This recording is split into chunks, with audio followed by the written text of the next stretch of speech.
Hello once again. I am going to verify the negation of a conditional statement using a truth table. In my previous video, I showed you the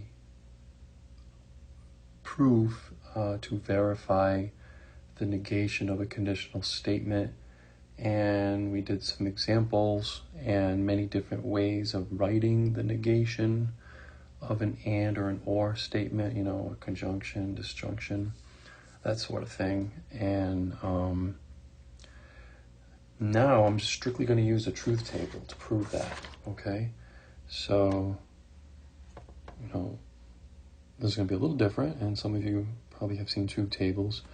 But before I do that, I want to go back to the negation of a conditional statement. So, okay, so basically what we want to say is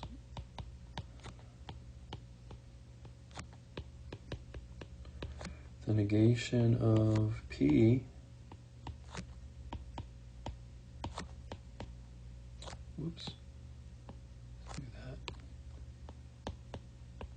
the negation of P implies Q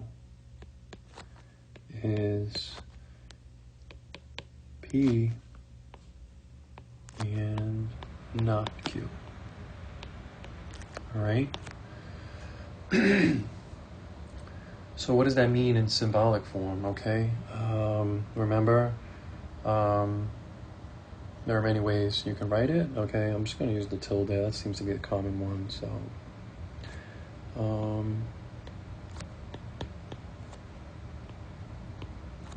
So yeah, the negation, okay, which is not, right? So this is not.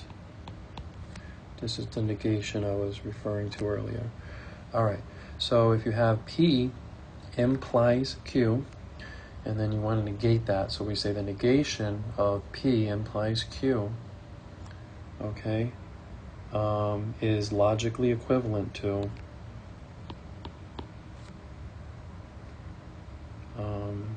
this.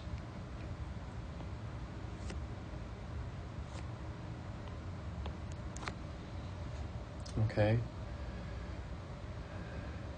so what that means is that you have P and not Q. Okay, so this is and. All right, and if you want to use the gamma symbol, you can say that this is the same thing.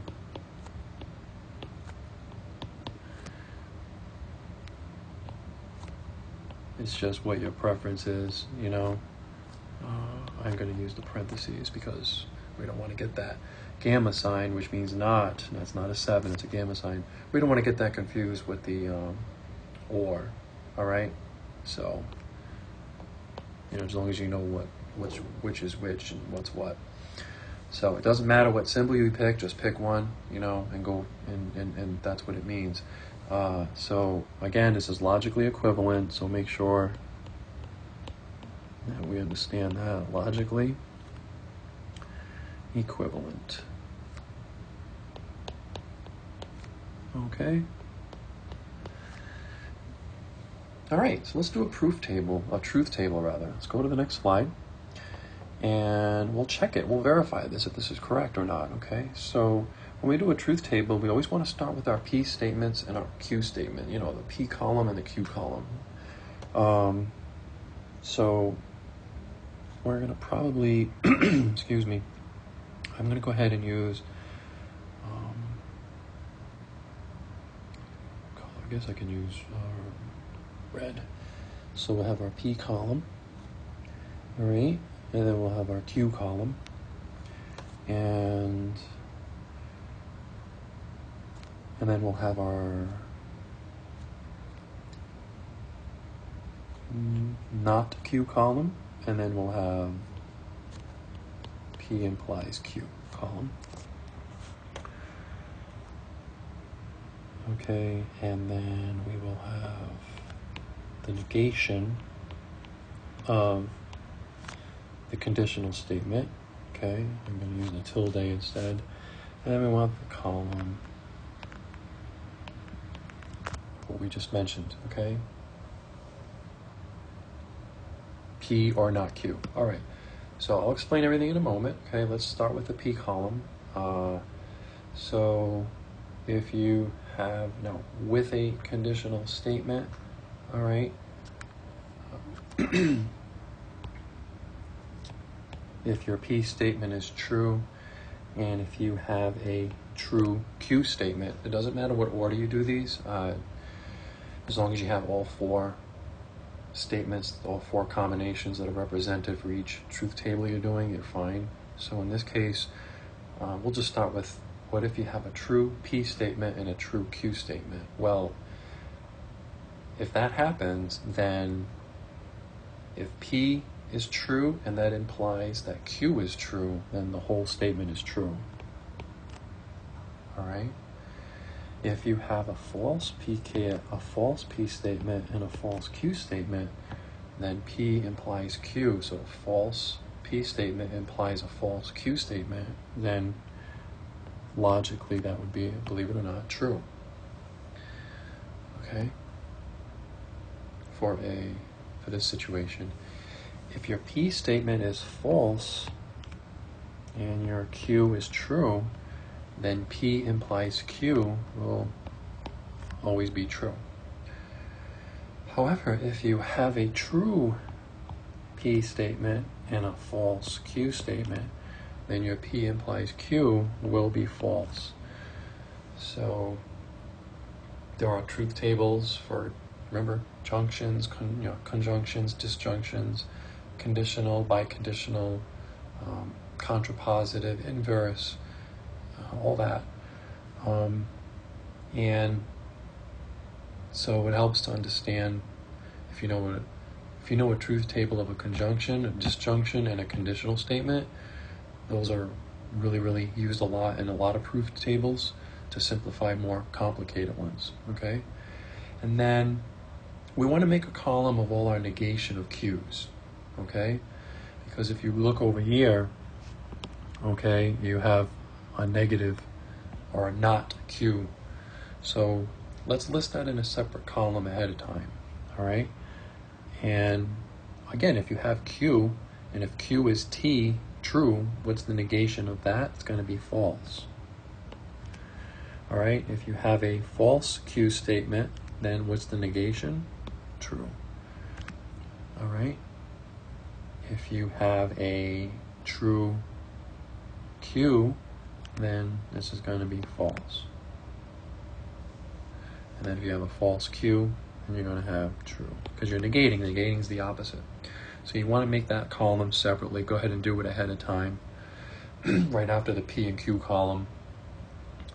Okay, doesn't matter where you put it. I like to put it here in the front, to the left, and then the last two columns should be your negation of this P implied Q, and that's going to be, believe it or not, we're going to remember that these are equivalent. Whoops, these are equivalent. Whoops. Those are logically equivalent, okay? So I'm just going to make two columns. Okay, so remember, go to your column here. Okay, I guess I can point to it right here. Your P and Q, let's start with this one. This one's true, right? Well, the negation of that should be false. And same goes here. If you have true, P and Q, P implies Q, then the negation of that is false. The third one, true, the negation of that is false. The fourth one is false, so the negation of that is true. You just make them opposite, okay? And then we all know that all of these are logically equivalent. Does that make sense? So this is going to be the same thing as this column here. False, false, false, true. All right? And this is a common truth table that's used to verify that it is in fact right. It works. So basically what it's saying is that, you end up with the same truth values for each statement. So they are most certainly equivalent, and then we have verified it that we did the negation correctly. So what we want to try to understand, when it comes to logical statements and how to negate them, it's better to consider what the equivalent statements are and try to create a truth table to check your work and verify it as you go along. And in addition, the negation of any statement may not always be what you expect. Okay, may not be what you always expect. It may be different. So, for example, in this truth table, you saw that the negation of a conditional is actually an and statement and not an or. Okay, so as you develop your knowledge with truth tables, you're going to see that this will be the case, right? So it's just something to kind of use the tables to help you, and that will kind of guide you along a little bit. It'll kind of verify why it is what it is, why is this statement false? Why is it true? Just start with your P and Q column, and then for the other column, write down what it is you're trying to do. In this case, we were dealing with the P implies Q. That was our final result, right? Well, that's what we wanted. That's what we're dealing with. So if you have P, then it implies Q. So what we did was you just verified it. And then we wanted to negate that conditional statement, which is the fifth column here. Okay, just the fifth column here. And notice that it's logically equivalent to that statement. So the negation of P implies Q is logically equivalent to P and not Q. I hope that this was somewhat of a help to you, and I hope that you enjoy the videos, and I hope that you're getting a lot from these. Thank you so much for listening, and I'll see you for the next video.